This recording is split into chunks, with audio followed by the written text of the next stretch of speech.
Tarde, pessoal, é a guerreira aqui, ó, uma Cumbossauro aqui, dando problema de suspensão, voltando de Pernambuco. Ela começou a puxar mais a dianteira, e aí eu parei aqui, ó,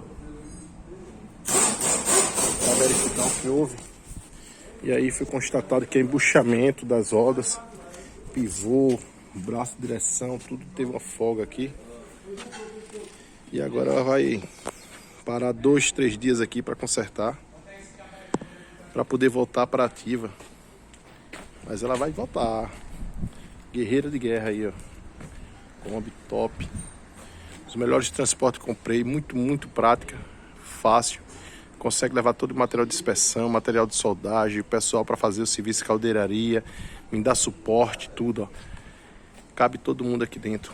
Pense numa máquina espaçosa. Cabe um material de corda. E aí, ó. Material de corda, material de tudo tá aqui, ó. De inspeção. Os blocos, bloco padrão, tudo. Pense. Tá aí, ó. Vai parar, mas vai voltar aqui.